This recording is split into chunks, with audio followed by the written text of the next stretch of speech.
Well, good evening, everyone. Good evening, all you fellow cineasts, and welcome to the final show of the season for the American cinema, Understanding Movies, FA255. Not only the final show of the season, the final show of the year, and the final show of this telecourse. So welcome, and we'll take a look at what's going to be on the final exam. So let's get right into it. And the first thing you want to know is when is it? And I think you already know. The final exam is scheduled for March 15th through March 22nd. So it starts this Thursday. It's in the testing center. It's the whole format, everything is exactly like you did with the midterm. So you have 1 week to do it. The exam closes on Thursday the following week, and it does close early. I know that because it's finals week, and they do lock up shop at about 5 o'clock on that Thursday of finals week. So make sure and get to your exam in an expeditious way. Okay, there'll be no makeup exams. Again, this is the final exam time when everything is crunched.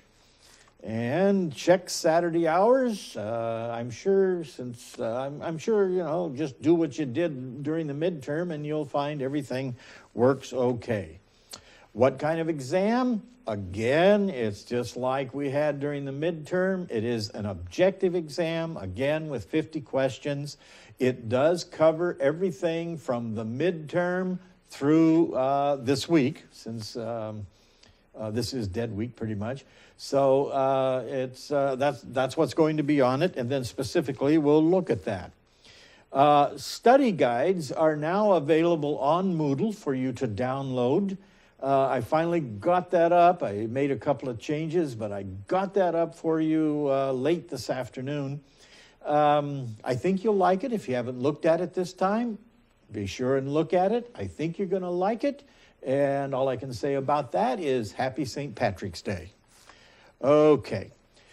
Again, it's in the Instructional Testing Services Center Building 311. I mean, if you took the midterm, you know where it's at.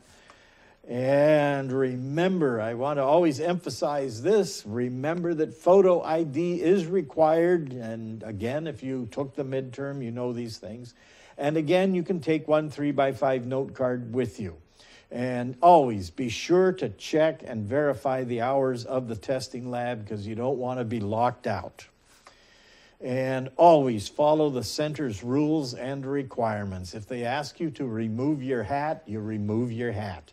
Just like in the days of the silent film, when they'd put that old lantern slide up front that said, in this particular case, it was, please, ladies, remove your hats. Well, in this case, please, everybody who's taken a test, remove your hat. All right. Now, also, this is time of the year when your extra credit is due, and it is due on March 20th. That's actually the Tuesday it's a week from tomorrow, of finals week, and it is due at 10:30 then, is if you're going to hand it to me. Also, you are submitting it for the most part by email. Tell me, send me an email with your extra credit by 10:30 so I can start organizing these things. But if for whatever reason you're going to be a little late or something like that, send me an email saying I'm just about done. I'll get it to you at 11 o'clock, or I'll get it to you at 11:30 or something like that. That I appreciate, and that I can probably live with. If you send me an email saying, oh, I'm having a little bit difficulty, I'll get it to you at 5 o'clock, that's not going to work. Most people don't do this, but just in case you're still going by the old system, hard copy can be mailed to me, but it must be postmarked no later than March 16th, but nobody ever does that. If you've got email, you can send me your paper. All right, so what is on the exam? What's going to happen here? All right. It's covering everything from the combat film through what's happening this week, the edge of Hollywood, So that's pretty much it. So, and it includes film noir and film television age, and we'll get to those later. All right, so let us start. What should you know about the combat war film? Well, the features of the genre, according to our video series, is threefold. Laws and morality are suspended. We know that. All's fair in love and war. You've heard that before. There's a switch from the individual to the group, and that is an essential factor here, because previous to this, when we look at the genre of the Western, we know what is crucial to that was the individual, that rugged individualist out in the Wild West who was blazing the path towards civilization, but it was the individual. And what makes that significant is that the star, if you know, the icon, if you want to call that, of both the Western and the war film was John Wayne. So you have on the one hand John Wayne as the rugged individualist in the Western, and then in the war film you find that that is no longer his role, but instead his role is leading troops, and there's a lot of camaraderie and that sort of thing. And the third element here for the combat war film is women as emotional element that brings out male vulnerability. And that essentially, that the women are kind of catalysts. They're kind of, they bring the emotional quality out of these fighting machines, as it were. Okay. Also, in the combat war film, they talked about the anti-war sentiments and post-war films. What was crucial during the war, when the films are made, it is very much pro-war, it is very much in support of troops, it is very much in support of all the political machinations that go with it, and it's for the good of the order. Once the war is over, then films begin to question that and begin to make films in which there is some discussion about, well, was it really right to do this? Or why did we not do this? And things like that. Began to question it, just like what they were going to do anyway, like what Congress was doing itself, wondering why was Pearl Harbor? How did that happen? And then in later years, after pretty much into the 1960s, is when you get into the anti-war films themselves, these in response to Vietnam. And quite a bit of difference in the kinds of war films that are being produced. And also the war films and portrayal of racial integration of the armed forces at the time. They were segregated even during the war. Army divisions and so forth were segregated. And it was not Truman in 1948 that it finally integrated the armed forces. So all of those issues are discussed. Okay. The combat war film, essentially this. If you boil it down to what were these films about, essentially the fundamental American philosophy or ideology embedded in the American war film is this. We may not always win physically, but we are always right ideologically. So that kind of summarizes what the war film was all about, especially what we're talking about here is the war film made during the war and subsequent to about the 1960s, because in the 1960s, they even questioned the notion of ideology. Okay. Related to these war films, and our video series did a fantastic job dealing with the Office of War Information. That was the role of the United States government in Hollywood film production. And the OWI was simply a propaganda machine. That's all it was. The government was involved in advising film production on shaping public opinion. And the bottom line that seemed to come through in all of these films, thanks to involvement of the Office of War Information, is what our video series called the Sergeant York Formula. And this was based on a very popular film made during the war called Sergeant York with Gary Cooper. And what it depicted, it was a true story. What it depicted was the conversion of an objector to a supporter. It shows someone who is objecting to the war, someone who has whatever beliefs it might be, just objects to participation in a war, who gets converted once they see what is happening and they become a supporter. What is interesting, again, which I find very interesting, is there in the 1960s, there are very few war films that were pro-Vietnam. There are very few war films that were pro-war, period. But especially in dealing with Vietnam. And along comes John Wayne, who decides to offer a film in support of the war in Vietnam. And he films The Green Berets. And what does he use in it? But he uses the Sergeant York formula right there, that he has in the middle of his film, he has a newspaper man, a journalist played by David Jansen, who is there to reveal all of the horrors of war and all of the atrocities committed by the troops and so forth. But once he's in the middle of the war and he gets back to file his report, no, he becomes a supporter of it. So it follows that formula to a T. Okay, then we move on to everyone's favorite genre, and that is film noir, which literally means black film. And again, what that refers to is the look of the film, as well as the darkness of the narratives. Well, we'll get into that. Okay, Americans made noir, but the French discovered it. That's essentially what our film series was saying, and it's true. We made the films, Americans made film noir, but we didn't know we were doing it at the time. We just made a series of films that happened to that looked very similar to one another and told stories that were very similar. And it was the French who discovered it. The post-war French critics, in their journal, their seminal journal, their very influential journal called Cahiers du Cinéma, and they wrote about it and became lovers of film noir. And what is it? What they described and what we can see now in retrospect is that film noir emerged in the 1940s as a reflection of social malaise and economic uncertainty resulting from World War II. Interesting, because it reflects the culture.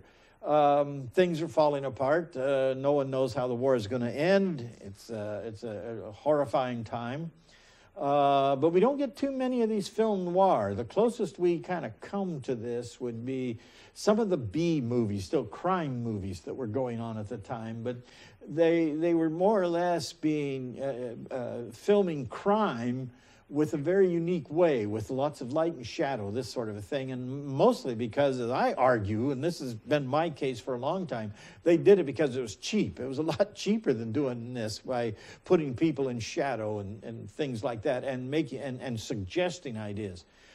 But actually following the war, then they begin, again, just like we noted earlier when we talk about the post-war film, then they begin to question these things, and what's the uncertainty here, and what's our future all about, especially with an economy that's collapsing now. Now that the war is over, the economy, there's no war economy.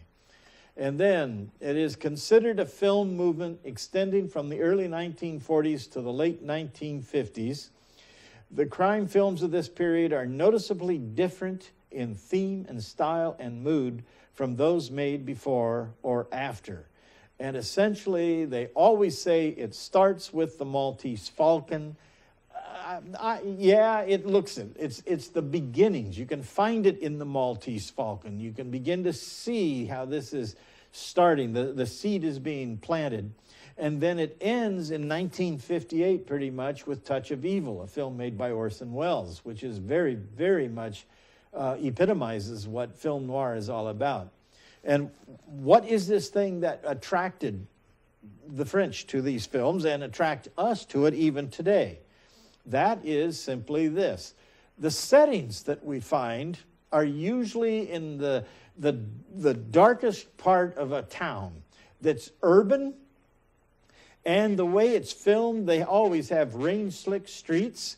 And no matter where you're at, it's the sleazy side of city life. That is, it might not look it from the outside, but once you get involved in the film, you find yourself in the sleazy side of it.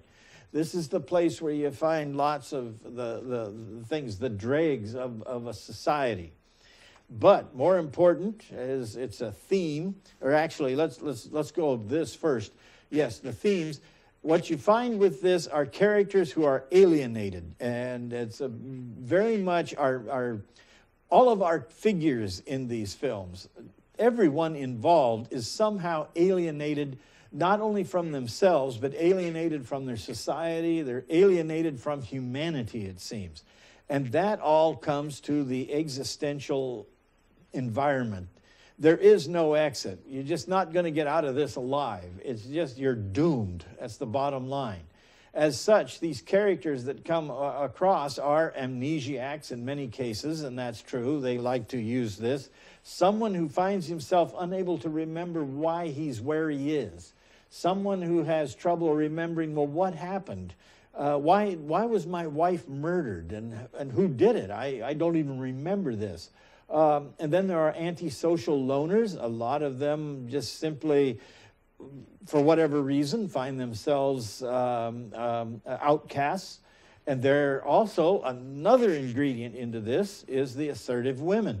These women, perhaps because of their environment, they are assertive, far from being passive. They're just as tough, if not tougher, than the men. And often in the films that are depicted here during this era in the films of film noir, what you find are women who control men. And lastly, of course, one of the reasons why we like it as well is they're private detectives. They're not police agencies, but the good guys as such, the guys that are out to destroy crime and so forth, are these antisocial loners who are private detectives. And in this world, they are the ones who are able to beat a confession out of you because they're not part of the police organization. But now moving on to what attracts us to the film noir and what attracted the French to that is the style of the films. As you can see there, the directors, chose low-key lighting, which, you have an understanding of how the film works with lighting. This is very much low-key lighting with lots and lots of shadowy elements. You have these people who are in and out of shadow, people who only sides of their faces, like the only thing you see perhaps in a scene is just their lips moving as they talk. And then you have strange highlights. It's just a strange world. It is a world of light and shadow, and that's why I really argue, and I'm one of those purists, that I really think that the only way you can make a true film noir is through black and white cinematography. That black and white cinematography is an art form itself, and I really, that's my gut level feeling, and that's the way I could argue that to my death as well. But I think that the real key to that is black and white cinematography. And of course, the extreme camera angles. We get high angles, low angles, up angles on people, rather than just straight on headshots and this sort of a thing. Distorted angles, Dutch angles, all of this kind of stuff going on that highlights or represents the strange world that we're seeing. Okay, and then finally, what we need to know about film noir is the production code in film noir.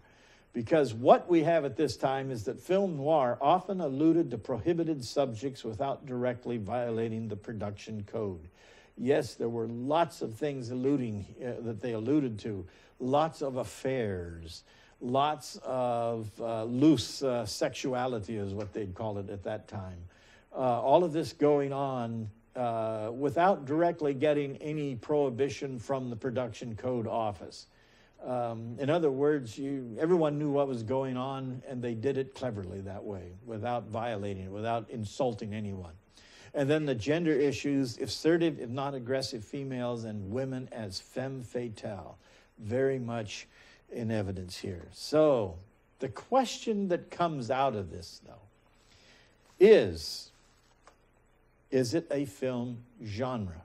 That's the question. Or is it a mode of filmmaking? This has been argued over and over and over again ever since the French first discovered it, because even in the Cahiers du Cinéma, the magazine, they argued back and forth, claiming, look, this is a film genre based on what we know as genre. Others saying, no, it's just a way of making films. Because the big question is, would anybody really call Citizen Kane a film noir? Would they? Probably not. But it has all of the stylistic elements in film noir. My personal feeling is it's this. Is it a general sensibility? Yes. I just think you have a feel for it. I just think you walk into this film and you begin to see it, you begin to experience this film, and you go, oh yeah, this really is part of film noir. Whether it's a genre or not, or if it's just the way they filmed it, but I have a good sense about this, and I think it is film noir. Okay, now moving on. Well, let's finish with this. First, summarize it. Film noir is a social commentary on post-war reality. It's a commentary on modern mass American culture, on consumerism, and a disillusionment with paradise lost. Again, it is simply an existential world where there's no exit. All right, now moving on. Now we come into film in the television age. That is, there is a post-war decline in attendance. There is a very phenomenal thing that occurs. In 1946, we had the highest attendance of movies ever in the history. That even when you compare everything, when you compare apples to apples and all of that, you'll find out that we've never had as high an attendance in movies as in 1946. In 1947, we have the worst attendance, and it continued in declining. It just collapsed. Okay, so in the 1950s, the television age, the big threat is television, of course. But that's not the only culprit. More leisure time was made available, more money, so there were other things that people could do, and interest in other activities, as well as migration to the suburbs. Okay, so television is not the only threat, but it is a major threat because it is pretty much an entertainment medium. And it is done pretty much the same way as movies are made. In other words, it's a visual dramatization. And so there are agreements between the motion picture industry and TV. And essentially what happens is that TV becomes a subsidiary market for motion pictures. In the very beginning, the studios forbade their actors from appearing in television. Then they finally realized that if they had them appear in television, they could promote their movies. So television has always been pretty much a commercial product. Okay, the movie industry responds to television and declining audience in the television age through technical innovations. First through third dimension, and then through horizon spanning widescreen, and then with stereophonic sound. It was giving you something that you couldn't get at home on a TV set. And it begins with 3D. 3D is the first thing that occurs. And things come at you. And it is, as you see here, the first film to push this was a very inexpensive little film called Wanna Devil, which made bazillions at the box office, so it caused everybody else to follow suit. Then next came this ultra-wide screen, what was called Cinerama, which allowed you to, or the film was made by three cameras shooting to create this ultra-wide curved screen, which allowed for peripheral vision. And then in the theaters, it was projected with three projectors, and you sat there in this center so that you could see things out of the corner of your eye. And of course, there was multi-channel stereo going through that as well. So the experience was trying to be more and more lifelike. And then a poor man's version of that was developed by 20th Century Fox called CinemaScope, which was changing the framework, the screen frame from more or less square into a very wide screen. And that was done here, which was through what is called the anamorphic squeeze. that a lens there squeezed a wide image onto the film print, and then the projector, of course, unsqueezed it as such, projecting out to a very wide screen, as you can see in this example. And that brings us to an important aspect here, which is the aspect ratio. That is the width to height of a projected image, which is, in CinemaScope, was roughly, it was 2 times as wide as it was high. And then what is mentioned in our series, video series, is also the success of Panavision, which was developed with a single lens that not only improved that widescreen image over CinemaScope, but Panavision eventually developed a lens that created a single camera for the use in Cinerama, rather than the 3 cameras. Okay, and the fellow who made it, Gottschalk, who developed this lens even to show how well it worked, produced his own little cheap movie called Dangerous Charter that starred a friend of mine who was in it, Mr. Wright King. Okay, the technical modifications for widescreen to TV, and understand that was going on, and with videos, panning and scanning, letterboxing, have an idea about the safe action area and so forth. Also, during this time, there are creative innovations by independent producers. This is the development of the independent, which we love and adore today, the independent filmmakers. And their monsters ruled the whole world in the 1950s, and low-budget exploitation film made by independent producers brought about a lot of box office boffo. All right, the film school generation. This is the 1960s, the older generation versus the younger generation. And I'm not going to go through all of those things. I mean, you'll see that on the study guide. But all of this crazy upheaval in American culture that occurs, actually in Western culture, that occurs in the 1960s. And all of these things happen, and the films begin to reflect those things. And as the sexual revolution comes about, and women change their ideas about what's a nice girl like, as opposed to what that other girl is like, that sort of thing, all starts disappearing. So Hollywood now, that used to have damsels in distress, what do they do with the female characters now? They taking a lesson from film noir, make them more assertive, that they can handle this all themselves. They don't need anyone protecting them. And then it goes again, we'll go through all of those, and one of the major things that changes is the MPAA rating system. We no longer have the production code, but now we have a rating system, and instead it says you can do whatever you want to do for the most part, we just tack a rating on it. And then we go through the new wave. I already mentioned something about that. And this is actually film school generation stuff. This is where films are taken quite seriously by colleges, by universities. You get people like me that somehow end up with a degree in film and wondering why. And then you get filmmakers that are now being trained in colleges. They're not coming up through the ranks. They're not starting as writers or anything. They go to school to become filmmakers. And then at the edge of Hollywood, just simply be familiar with modern filmmakers and examples of their works. And there's, for us modern, is Lucas, Spielberg, Scorsese, and on the fringe like Julie Dash.